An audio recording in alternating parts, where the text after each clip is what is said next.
Well, hello. I hope you can hear me. I think the everything is working. I'll just put on these comments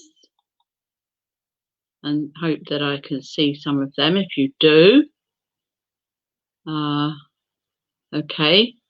And I'd just like to say good morning to you because it's morning here on the sunny fens of England. Now, I was wondering, as usual, how we were all going to get through today because, the news that comes at us is generally so depressing, and we worry about everybody that we hear about. We get world news now at an instant. In the old days, of course, when it was carrier pigeons, we had to wait a rather long time to hear news from abroad, for instance, or or even from the next village or town. But in this day and age of instant communication, we hear everything that's going on, and sometimes it's just too much to bear, isn't it? That terrible explosion in Lebanon, people looking for people to blame, but I believe it was actually an old stockpile of explosive that wore down, that degraded and exploded and caused a lot of suffering. And all the things that actually happen as a result of accident. Closer to home, we have road traffic accidents. We have bikers that get involved in terrible things, and even closer to home, one of our dear founders of our spiritualist church here in Littleport, Linda Brown, fell over and broke her wrist just because she was trying in the middle of the night, as you do, to go out and see in the night sky a comet. Well, she didn't get to see it. She got to see the A&E department. So, just dreadful things that happen to people. Accidents are called accidents because we cannot plan for them. And nevertheless, the pain and suffering is huge, regardless of whether it's an accident, whether it's somebody who has perpetrated violence against another, or whatever has been going on. So I thought to myself, how do we actually, absorb all that, upset and sadness? And we can't desensitize ourselves. We can't look at suffering and say, oh, well, it's not happening to me, so or I've got my own suffering, so those other people's sufferings are not as important, and stuff like that. And also when we think about our animals, the suffering that goes on for animals is just unbelievable. And I know that there are people working away, just as they are to alleviate the suffering of other innocents, the children of this world, who are trying to alleviate the suffering of animal kind. But how do we personally get over our own personal problems and our own personal suffering? It's not to lessen our own if we care about everybody else's, but we have to have a strategy, I think, to look after ourselves and our mental well-being if we can. And I have some thoughts on that subject that, of course, I'll share with you. We always talk about prayer because prayer opens up that channel to the world of spirit and to the heavenly realms, and we know that those prayers are listened to and acted upon. Although, of course, the very old saying is, be careful what you pray for, because it doesn't always work out as we would have expected.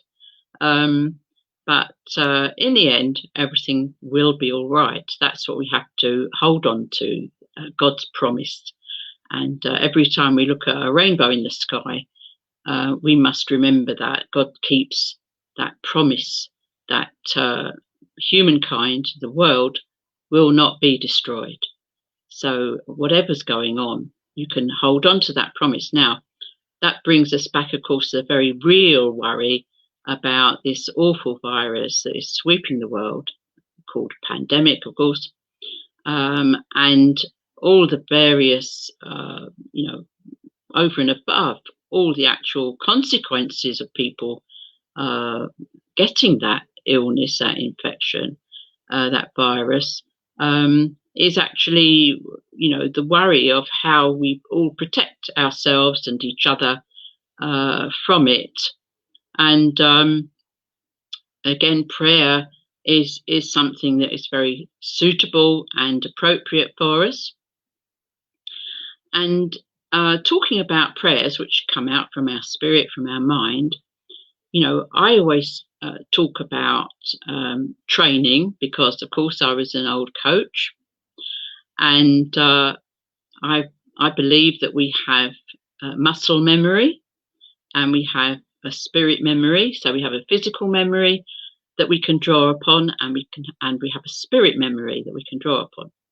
So if you like, it's a kind of meditation where, say, for instance, you're like me and you lived your life skating and you can no longer skate, whatever reason, you can actually spend 5 minutes skating. Well, your body will think it's been skating, because your mind can actually go to those places where you would skate.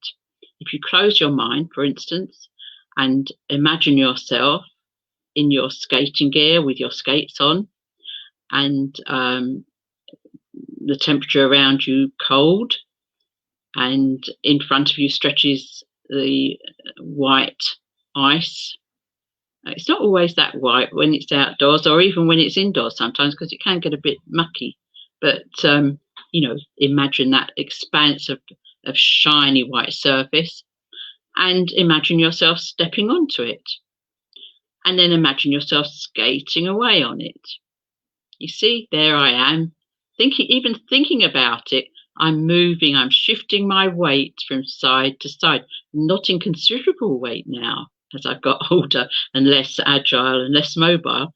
But, that shifting of the weight and that movement of your body, moving and shifting your blades over that ice. And you can do that for quite a few minutes. And you'd be surprised that when you finish doing that, you can come to a tremendous hockey stop, or you can glide to a finish, or you can do a little step over step, as we used to in our speed skates, to stop, tearing up the track for other people. Very, very generous we are, our speed skaters, and going, one over the other to stop. Anyway, and then we can get off, and then we can come back to our present condition. And I tell you, you will feel better. Now, it applies the same if you were an athlete, if you played tennis, any sporting activity whatsoever. And even, dare I say, if you liked to go fishing or any other pursuit, you can actually have it all there, and your muscles and your physicality will remember all of that, and you will actually feel revived. So there you are, you see. Now, you may be somebody who liked more cerebral pursuits. You may have more enjoyed reading or writing. It may not be open to you now. Maybe your sight isn't what it was. Maybe you have problems even lifting a book or managing with concentration, all sorts of aspects of that. But if you close your eyes and imagine yourself opening a favourite book and looking through it, maybe looking at the illustrations that you remember, maybe looking at a few words that you will remember, all sorts of stuff like that, that will help you. And even remember sitting in a church and going through a service in your mind. All those things will give you that upliftment. When you come back to your own self, as we say, and you become conscious then of your own surroundings again, and you've left your reverie, you will feel better. You will feel better. So there you are. They're my tips. It's better than the 3:30 at Kempton Park, I assure you. My tip for that wouldn't be too good. Now, I was thinking to myself, you know, our prayers for healing are very important, and we must do that every day. I like to, do you know what? I got so carried away with thinking about everything, thinking about you all, that I didn't see Reverend Alan Acton. Good morning to you. There, I don't know if I can put any comments or anything on there, but oh yes, I can. Look, oh, the wonders of modern technology. Never really got to grips with it, to be honest. I'm trying. Now, our prayers for healing, and of course you've got Reverend Alan there now. Alan's asking me, how am I doing? Well, of course, I'm not going to say that in public because he knows very well that I've been struggling a bit myself with my health. But, you know, we just keep going, don't we? We have to use these strategies. What I can say to you is that I use those strategies to good effect. I use them every day. Every morning when I wake up, I thank God. And I recite those 2 lines, at least, of what we were commanded to way back in the desert 3,000 years ago, which is to say, you know, that we thank you, dear God, for all the blessings that we have from you. God is our King of everything forever. And we can just, that uplifts the soul.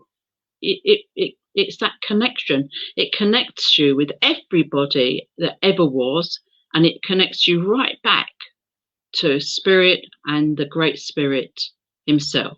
It's easier to say himself, isn't it? Instead of itself. It sounds so impersonal when God really is a personal God, you know, who lives within us, as you know, and as you feel. So I always say, you know, Baruch atoi Adonai, Adonai Eloheinu echad. Baruch atoi Adonai, Adonai melech le'olam vared. You know, that is Old Hebrew, Aramaic even, and Jesus would have said that. So I'm glad to be able to say that every morning, and I say it every morning when I wake up and every night when I lie down, because that is what we know is a recipe for some kind of comfort and upliftment, and we need everything we can get. So of course we also, Kathy and I, pray during the day. I think 3 times is quite good.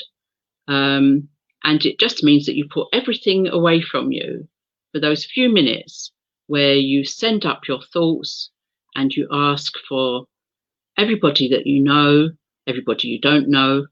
If anybody has requested special healing, you can ask your guides for everybody and particularly for them. And we know that it actually makes a difference. It does make a difference to people. And it also helps animals too. It really does. I mean, you know, if you've got an old animal or a sick animal, you ask for healing for that animal and you'll be surprised. Or if you put a hand and ask, that will work and you'll feel your hand getting warm. It really will. And that will be wonderful proof to you that you are receiving that healing, you're channeling that healing. Now, when you channel healing like that, because it goes through your physicality and through your spirit, you will receive healing too. So even if you don't ask for yourself, and lots of people don't, but you should, even if you don't ask for yourself, you will receive it anyway. So there you are. So I said to Kathy this morning before I decided to have this little chat with you just now, I don't know what I'm going to talk about. And she said to me, but you always say that. And then once you start, there's no stopping you. And I suppose really, that's a sort of backhanded compliment, I guess. Kathy, of course, as you know, is a very good medium, and she's a very good healer. And I'm very, very fortunate that for the 17 years that Kathy sat in circle with me, she sat in the circle that I led 17 years, that at this time in our lives, it would have become so very important, because, you know, I don't know how I would have got on without Kathy's healing ministry. And, you know, that has been amazing. So I take this opportunity to publicly talk about that. And people who are steadfast, people who stand with us, sit with us, lie with us in our worst times, but who are there also in our good times, they are to be blessed, because, you know, we say that, you know, you lay up your reward in heaven for all the good deeds that you do down here. And certainly one of our spiritualist principles talks about compensation and retribution for all the good and evil that's done down here, hereafter. And I always say to people, you know, try and do your best down here, because you do not want to be making up for any wrongdoings over there.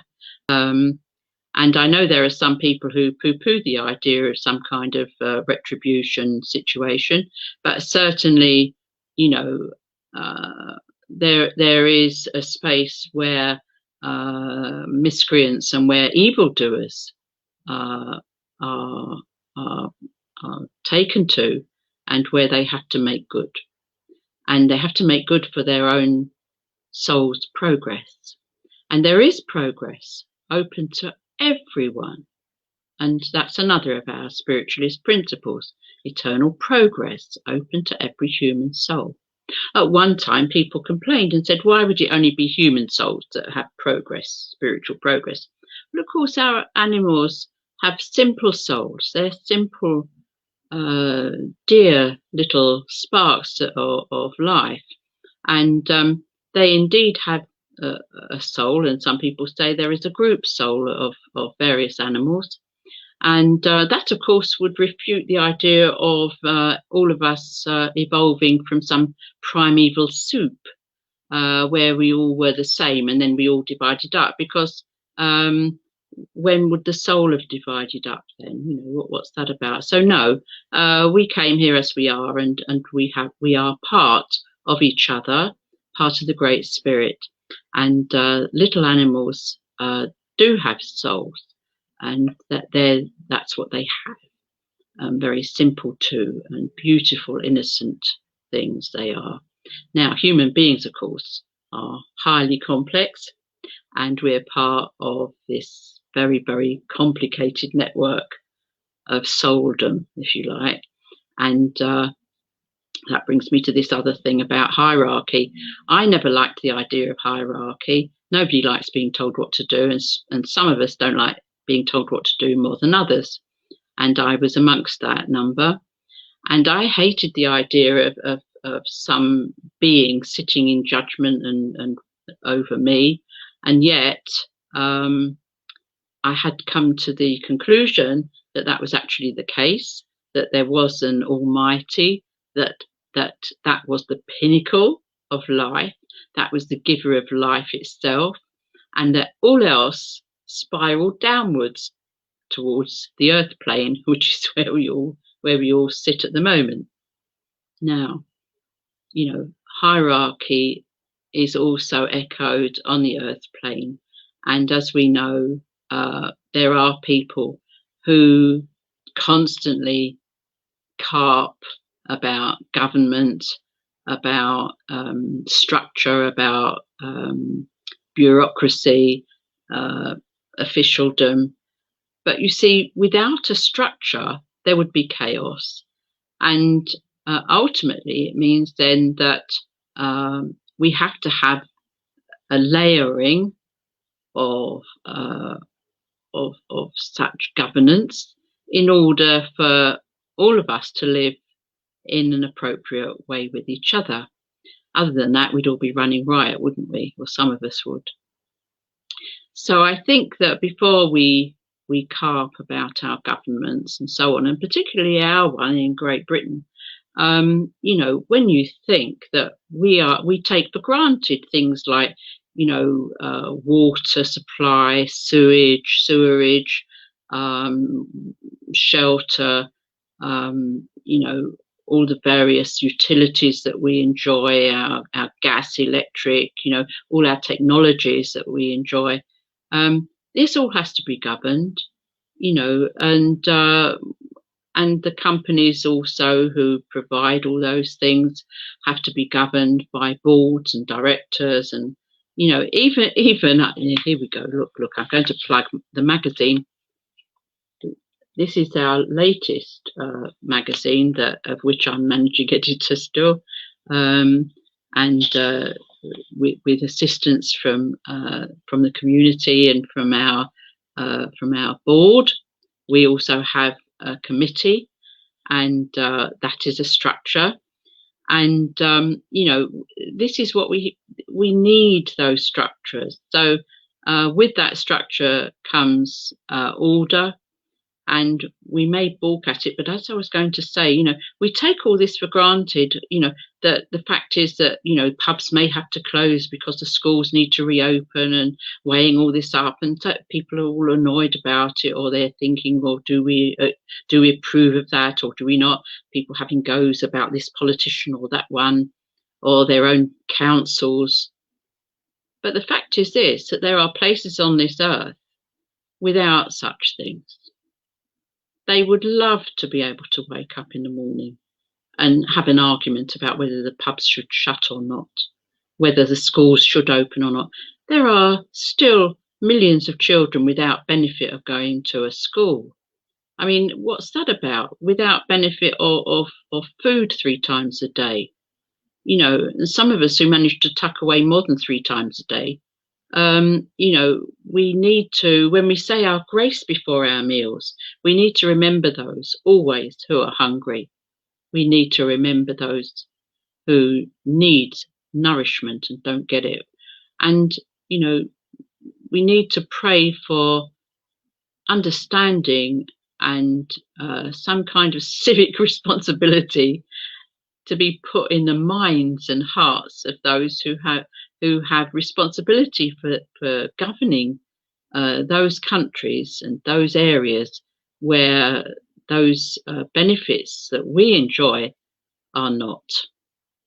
So there I was thinking I was not going to say too much today. You may have heard that Bandy has been mentioned a lot on Radio Cambridgeshire, BBC Radio Cambridgeshire, in the last couple of days or so, and that's on the Jeremy Salis show. And God bless him too, and Johnny D, who started it all off. Really, he kicked it all off with the quiz asking where I was. They had to guess the location, and of course, talking about where I was, I had to get in about speed skating and bandy and stuff, and that piqued a lot of interest. So, you know, we don't know why and how God works, but he sure works in those mysterious ways that the poet talked about. And talking about poets, I'll get you a message, because that's the other thing that us spiritualists love, isn't it? A message. We get communication from the world of spirit, whether it's from the higher echelons, there you are, talking about the hierarchy again, or whether it's just from Auntie Flo and Uncle Bill down the road, once they've gone over. But here we are, and I'll get my trusty spiritualist hymn book there. It's not the one that we publish, which is the New Christian Spiritualist Society hymn book. There she is. Look, changing your glasses. We can but hope. Now I'm going to close my eyes. This is how you do it. You get yourself a nice book of poems or a hymn book or something, and ask, and I'm saying, dear Lord, please at this time, send your healing balm to all of us who are praying at this time. We ask, dear Lord, for help in alleviation of the suffering of all those that we hear about on our news, that we know about in our neighbourhoods, and we hear about every day. And we ask, dear Lord, to look after all those who are suffering from this dreadful virus and to keep safe all those who have not yet suffered as a result of it, and look after all those who've had it and have recovered. And of course, all of those who have taken their transition from whatever reason, as well as this awful virus, please, dear Lord, we know that you will look after them and their loved ones will be with them as we speak. And I'm opening this, and I've asked for a message, and this is what I get for all of us. And of course, I look around desperately for extra. There is no death. Tell out the mighty message. There is no death. Go tell it far and wide. What men call death is but a simple crossing over life's river to the other side. There is no death. Oh, blessed words of comfort to lighten sorrow's darkening clouds overhead. With gentle whisper when our tears are falling, to tell us that our loved ones are not dead. There is no death, for just across the border, we all shall meet our loved ones face to face, with words of love and memory unbroken, to hold communion in that happy place. There is no death. The spirit world around us proclaims the joyful news to sons of earth and daughters. When time shall bring the soul's emancipation, call it not death, but rather second birth. There, wow. I think they've been listening to us, don't you? What comfort that brings. Everything will be all right. Everything will be well. All manner of things shall be well, and all will be well. There. So I'll leave you with that thought for the day. I can't remember exactly what I said that this talk would be about, because everything gets prompted, doesn't it? From that other side of life, and my guides and helpers. And there's Doris Stokes over there, she says, pointing the wrong way. That oil painting of famous medium Doris Stokes was given to her by a grateful recipient of one of her communications, and the healing hands there were also hers. I don't know if I can, which way is it? There, that one. There you are, you see. So we have all sorts of bits and bobs hanging around, as you know, and that black bag by the side of the piano actually contains bandy sticks. We're waiting for the winter, some of us. So I shall say God bless you. Ask God to keep you safe at this time, to ask a blessing on you, your household, your family and your friends. And I will say cheerio for now and speak to you again soon. Oh, and don't forget, I write every month for the Psychic World newspaper, and they have a Facebook page.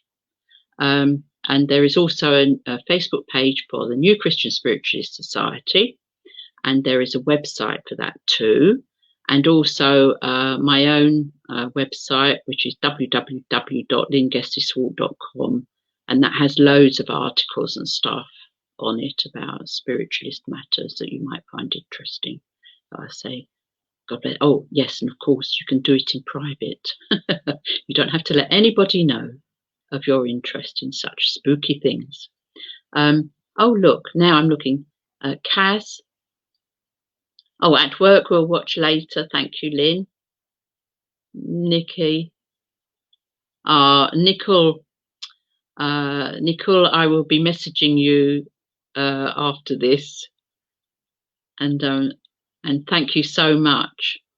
And I look forward to messaging you very soon.